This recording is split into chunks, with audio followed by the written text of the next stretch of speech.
that had passed away. And Patsy called me and she said, would you want to go to Oklahoma and do this benefit for this disc jockey named Cactus Jack? I said, well, sure, I'd love to go. You know? She said, we can fly out in Randy's private plane. Our manager, Randy, had a little private plane, single engine. So she said, meet me at the airport and we'll fly out there. I said, okay. So right at the last minute, Ray Price called me and he said, would you want to go to work for me, fronting my band and fronting the Cherokees and singing harmony with me? And I said, well, God, yeah. It's been a job I've always wanted. So I had to call Patsy and tell her that I wasn't going to be able to make it. Well, she kind of got a little upset. Well, okay, go ahead. And so Ray said, you and Buddy Emmons meet me at the airport and we'll take my little twin-engine Aztec and fly out to Washington State and meet the band. They're on their way out there right now. I said, you and Buddy Emmons meet me at the airport, we'll fly out there and rock with them. I said, okay. So Buddy and I went out to the airport and got in Ray's plane and we flew to Washington State to do the show. We did the show and got it over with and flew back to Nashville. We stopped in Denver to refuel. And our pilot, Ray's pilot, Keith Bandy, said, he said, I got my flight path and everything. He said, but we're going to fly through the mountains on no shortcut. So we started flying through the mountains and he cut the tower off and we were just listening to the radio because we were going into Nashville. Well, it came across the radio that Patsy and all of them had got in a storm and crashed and killed them. So I was real close to getting in that plane. It's still a hard thing to talk about. Okay. Roger Miller was undoubtedly one of the most talented men in country music. He holds a special place in my heart. For like me, he came from lean circumstances in rural Oklahoma, growing up near my grandpa Whitten, who hailed from Allen, Oklahoma. And I got kin folks down in Pontotoc County, so hello down there. Down in Ada and Allen, Stonewall down in there. From my earliest days playing music, around the time Roger passed away, I began hearing stories of his humor, his propensity for climbing through windows and over fences in the middle of the night, and him calling people from their driveways whenever he was about the only person besides Elvis to have a car phone.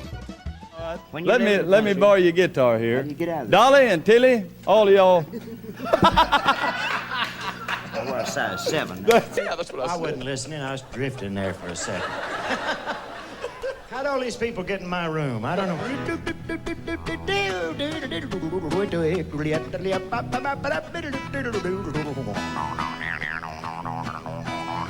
That's jazz. That is jazz, isn't it? Smells like jazz. That's Cotton Patch Jazz here. Well, if you took a notion, I bet you could teach a hog to roll a cigarette. Well, it might take a little bit of time, but hell, what's time to a hog? But his writing, humor, and singing abilities aside, few people these days realize that Roger was also a very talented multi-instrumentalist.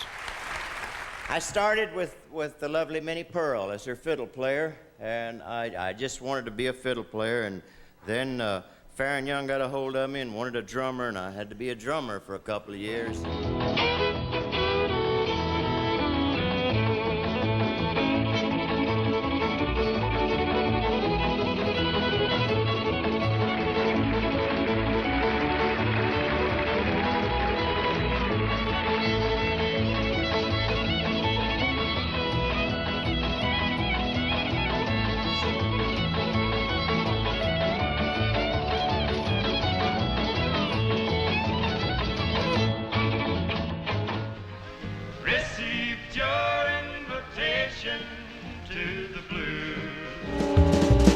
Roger and Darrell worked together for Ray Price's Cherokee Cowboys and Farron Young's Deputies, forging a friendship that lasted until Roger's passing.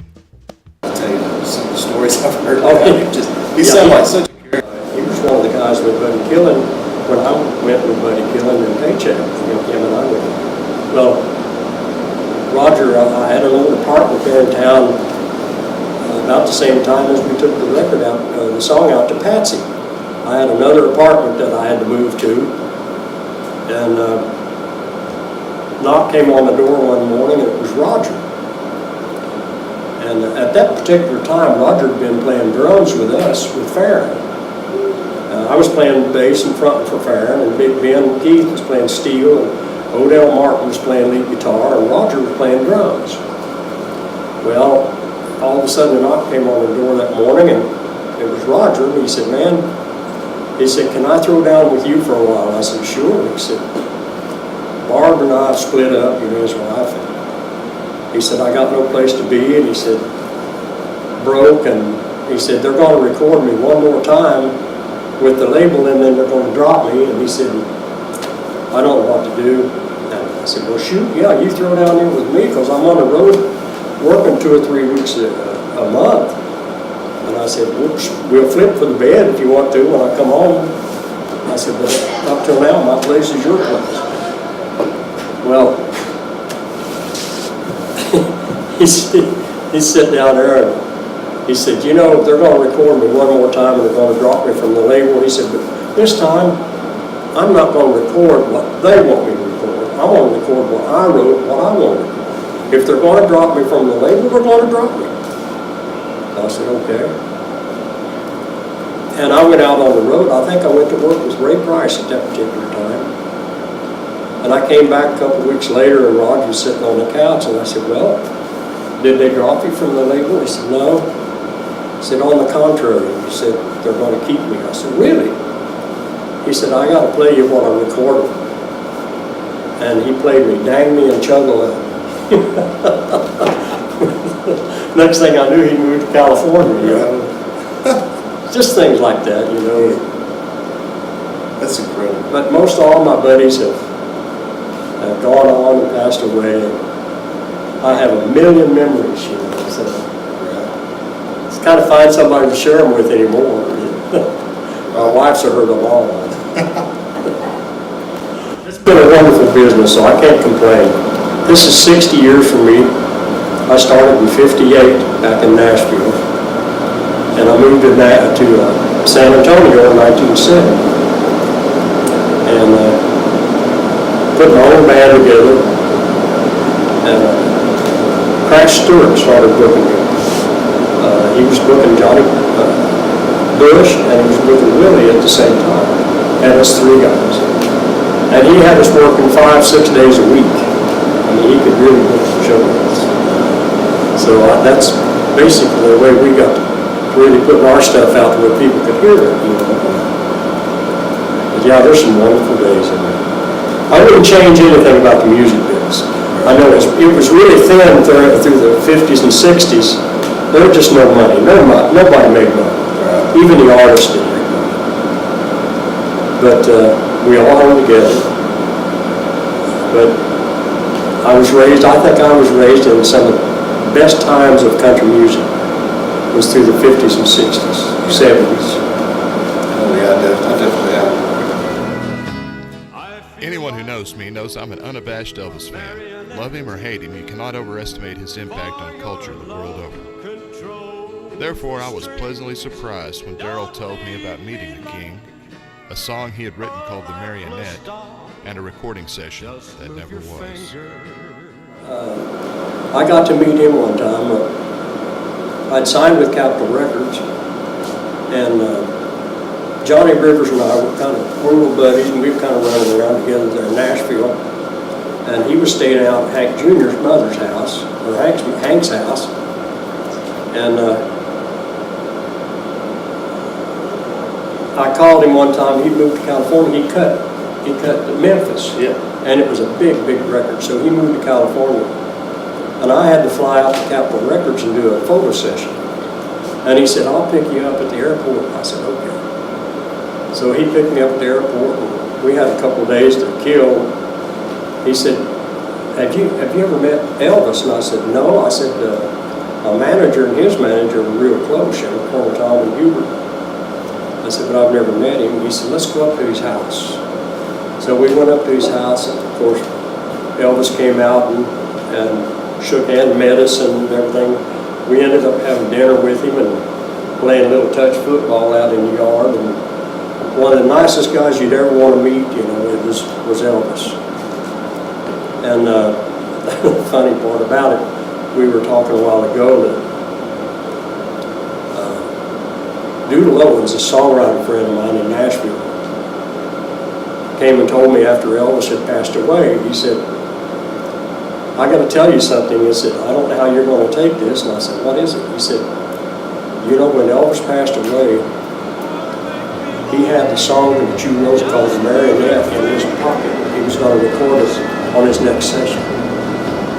So it's just, things happen that way. I'd like to take this opportunity to thank Darrell and Mona McCall for allowing me to document some of Darrell's life behind bars. And I fully intend to accept the invitation to visit them out in Brady for another interview and a chance to see Darrell's considerable memorabilia collection. Darrell said most of his friends are gone and all he has left are memories and no one to share them with. But I have a feeling there are a lot more folks out there like myself who would love to hear them. So please like and share this video and subscribe to the channel for more Life Behind Bars, true stories of country music.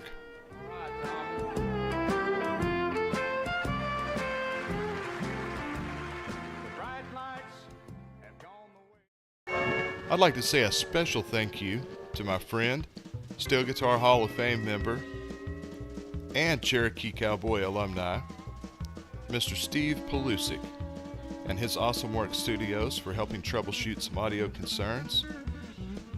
Watch for Steve in an upcoming episode of Life Behind Bars, True Stories of Country Music, where he'll be telling about his days with Gene Watson, Ray Price, and Gary Stewart, just to name a few. Thanks for watching.